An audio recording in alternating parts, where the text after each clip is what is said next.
प्रधानमंत्री को अपने बीच पाकर लोग और ज्यादा उत्साहित हैं। सुनिए।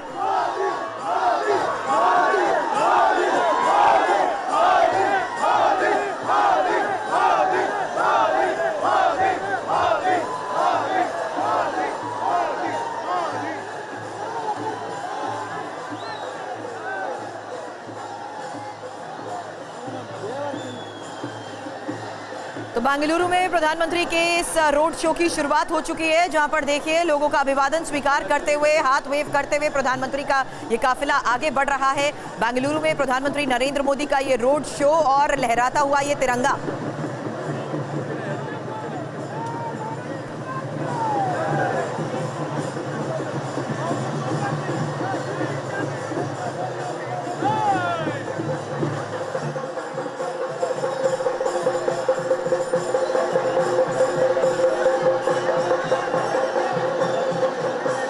ये बेंगलुरु की वो सड़क है जो खचाखच गाड़ियों से भरी रहती है, लेकिन आज बेंगलुरु के लोगों का उत्साह, जिसमें हमने देखा कि ज्यादातर वो स्टूडेंट्स हैं जो इंजीनियरिंग स्टूडेंट्स थे। थोड़ी देर पहले हमने उन्हें सुना कि किस तरीके से वो खास पल को विटनेस करने के लिए घंटों से इंतजार कर रहे हैं, क्योंकि बार बार यहाँ के संबोधन में प्रधानमंत्री वैज्ञानिकों का जिक्र कर रहे हैं, और ये वो इंजीनियरिंग के स्टूडेंट्स हैं जो प्रधानमंत्री की स्पेस टेक्नोलॉजी में दिलचस्पी का लेकर भी बार बार जिक्र करते नजर आए।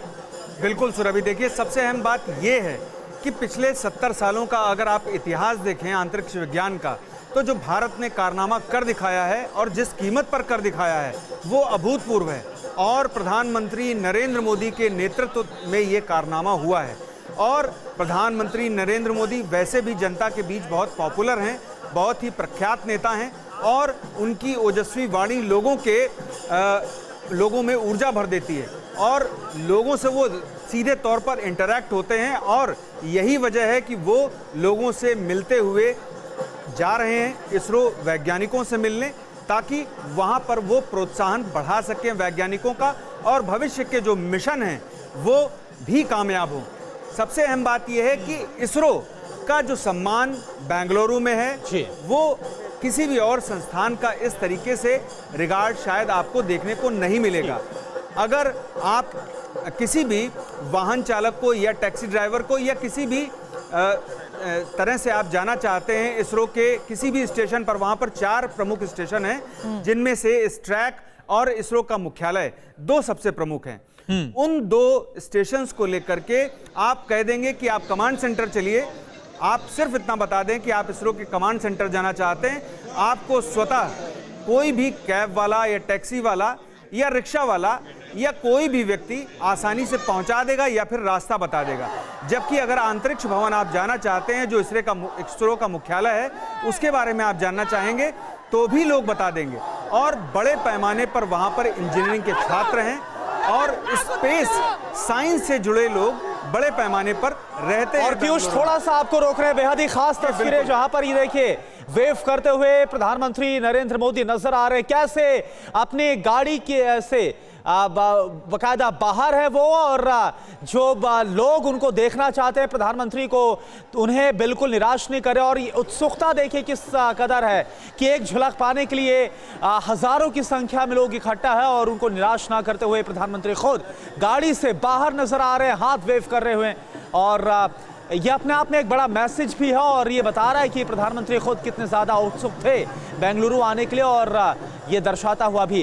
इस वक्त हमारे साथ पीयूष भी जुड़े हुए हैं। पीयूष, ये तस्वीरें हम दिखा रहे हैं, इन तस्वीरों को तो आप बताइए ही, लेकिन साथ ही क्योंकि आपने बताया इंजीनियर्स का, छात्रों का जिक्र किया, ये जो कामयाबी है, ये मैं इस एंगल से आपसे सवाल करना चाहूंगा कि ये भारत की जो आगे आने वाली पीढ़ी है उसको कैसे प्रोत्साहित करती है, क्योंकि अगर वो प्रोत्साहित होगी तो क्या विदेशी स्पेस एजेंसी भारत का झंडा सभी से आगे बुलंद होता हुआ नजर आएगा।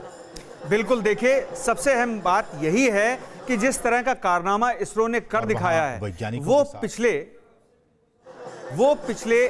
7 दशकों में अगर देखा जाए तो सिर्फ 3 देशों ने पहले किया था, और चौथे देश हम बने हैं। और जिस कीमत पर हमने किया है वो बहुत महत्वपूर्ण है, क्योंकि हमसे 4-5 गुना बल्कि 10 गुना कीमत पर और देशों ने ये करके दिखाया था। और इसके अलावा जो वैज्ञानिकों ने, भारत के वैज्ञानिकों ने करके दिखाया है, वो भारतीयों में और पीयूष, दुनिया ने तो ये भी देखा कि कैसे रूस का जो लूना 25 स्पेस मिशन था, जिसे भी साउथ पोल में ही लैंड करना था, वो भारत के मिशन से 3 गुना महंगा था, खर्चीला था, लेकिन अनसक्सेसफुल हो गया। बिल्कुल करुणा, देखिए सबसे बड़ी बात यह भी है कि हमारा जो चंद्रयान 2 था, उसने हमारा लगभग काम पूरा कर दिया था और हमें ऐसा अनुभव दे दिया था जिसके बल पर हम एक सटीक प्रदर्शन कर सकते थे, और उसी आधार पर बीते 4 सालों में तैयारी की गई। ये जो मिशन था चंद्रयान 3, ये पहले ही पूरा हो सकता था, लेकिन कोविड के चलते, बड़ी महामारी के चलते इसमें थोड़ा सा और समय लगा, क्योंकि जो इसरो के सेंटर्स थे वो भी प्रभावित हुए थे और वहाँ पर जो काम था वो नहीं हो पाया जो महामारी के दौरान। मैं प्रोफेसर प्रजापति आपको चाहूंगी इस कॉन्वर्सेशन में आप ज्वाइन करें, क्योंकि ये चंद्रयान 3 के सक्सेस के बाद हमने देखा कि किस तरीके से European space agency, UK space agency या नासा, जिन्होंने भारत के साथ कोलैबोरेशन की बात की है, ऐसे में साइंटिस्ट के साथ प्रधानमंत्री की आज की बातचीत किस तरीके से आप देखते हैं कि इस दिशा में और आगे बढ़ते हुए भारत की स्पेस टेक्नोलॉजी में प्रधानमंत्री जिस तरीके से टाइम टू टाइम अपडेट्स लेते हैं, आने वाले मिशंस में ये सहयोग कितना मायने रखता है?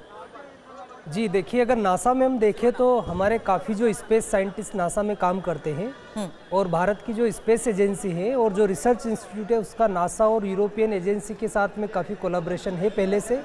और जो नासा के जो सोलर मिशन रहे उसमें भी हमारे काफ़ी साइंटिस्ट काम कर रहे हैं। तो ये निश्चित ही ये जो एक कोलैबोरेशन है नासा के साथ या यूरोपियन एजेंसी के साथ में, इसको एक महत्वपूर्ण बल या एक दिशा मिल सकती है प्रधानमंत्री जी के मार्गदर्शन में। और जो आने वाले जो स्पेस मिशन है हमारे, उसके लिए जो खर्च, लागत या जो टेक्नोलॉजी ट्रांसफ़र है, उस दिशा में एक महत्वपूर्ण ये आज की जो मोदी जी की इसरो की जो वहाँ जाकर प्रोत्साहन करने की जो उनकी विज़िट है, ये काफ़ी हेल्पफुल होगी। तो मुझे लगता है कि नासा और यूरोपियन स्पेस एजेंसी जैसी अंतर्राष्ट्रीय स्पेस एजेंसी के साथ में इसरो के जो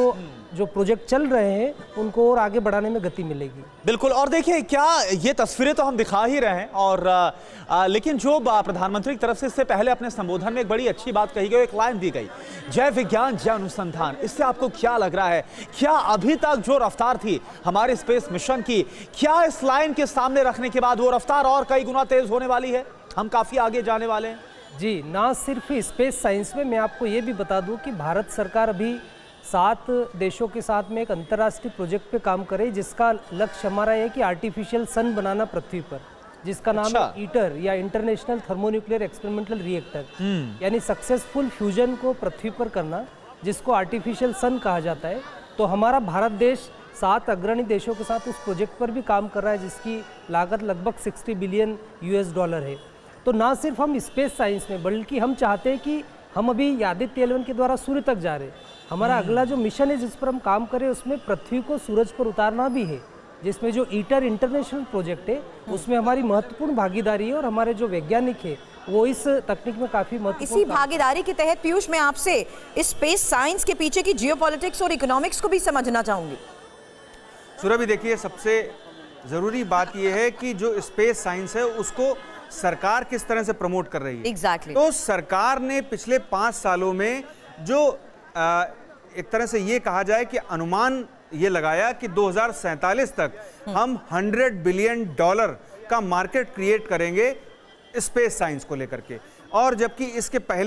इसके पहले का जो आकलन उन्होंने किया है कि 2030 तक $40 बिलियन का मार्केट हम क्रिएट करेंगे, और चंद्रयान की सफलता इसे और बल देगी। सरकार अब सीधे तौर पर जो विज्ञान है उसको बढ़ावा देने के लिए, खास तौर पर स्पेस साइंस को बढ़ावा देने के लिए, और इस मामले में जो